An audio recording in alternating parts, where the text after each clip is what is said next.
రాహుల్ గాంధీ గారిని రాజకీయంగా ఎదుర్కోలేక దొంగ కేసులు పెడుతున్నాడు మోడీ.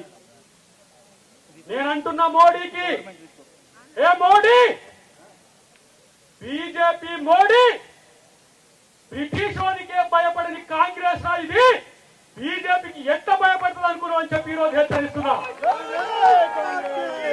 మోడీ, అమిత్ షా ఒక కేడీలు, ఈ దొంగలు ఇవాళ దేశం కొరకు ప్రాణాలు అర్పించిన కుటుంబం మీద కక్ష కట్టిండు దరిద్రుడు.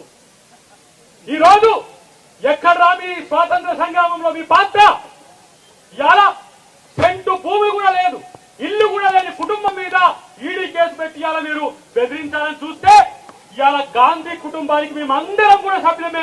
అందరూ గుర్తు పెట్టుకోండి.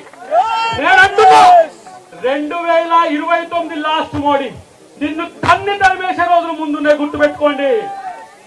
2029 తర్వాత మోడీ ఉండేది జైల్లో. నేను అంటున్నా ఒక మాట, రాఫెల్ డీల్ లో నువ్వు అనిల్ అంబానీకి ఇవాళ 45,000 కోట్ల రూపాయల హవాలా చేసినావు. మేము కనుక రేపు అధికారంలోకి వస్తే మేము కేసు పెట్టి నిన్ను జైల్లో పంపలేమా? దొంగతనం చేసింది మీరు, కేడుని మీరు. ఇలా రాహుల్ గాంధీ మీద, అమ్మ సోనియా గాంధీ మీద ఇలా మీరు కుట్రలు పండుతున్నారు. ఒక్క మాట, ఆర్ఎస్ఎస్ ఈ రోజు ఇలాంటి దరిద్రపు కొట్టు నాయకులను ఈ దేశానికి ఇచ్చిందా?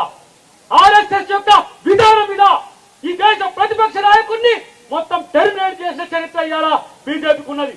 భయపడ్డా రాహుల్ గాంధీ?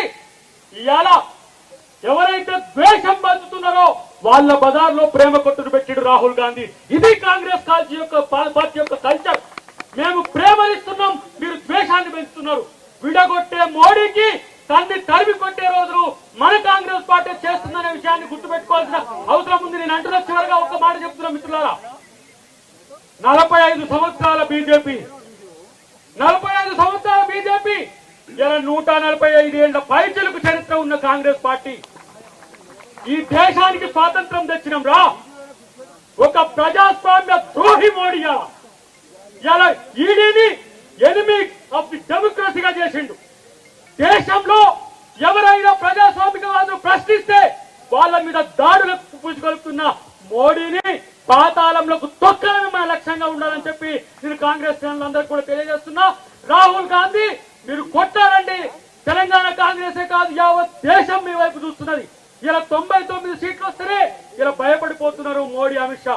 రేపటి కనుక అధికారంలోకి వస్తుందని ఒక ఆలోచన కనుక ఉంటే ఇలాంటి పరిస్థితిలో వస్తే మా బతికేందని చెప్పేలా మోడీ చూస్తున్న పరిస్థితి. కాబట్టి ఇవాళ దేశ ద్రోహులుగా మోడీ, అమిత్ షా ఉన్న స్థితిని మనమందరం కూడా గమనించి కాంగ్రెస్ పార్టీని రక్షించుకోవాలి, ప్రజాస్వామ్యాన్ని రక్షించుకోవాలి. రాజ్యాంగ పరిరక్షకుడు రాహుల్ గాంధీని, అమ్మ సోనియా గాంధీ వెంట మనం అందరం ఉండాలని చెప్పి తెలియజేస్తూ జై కాంగ్రెస్.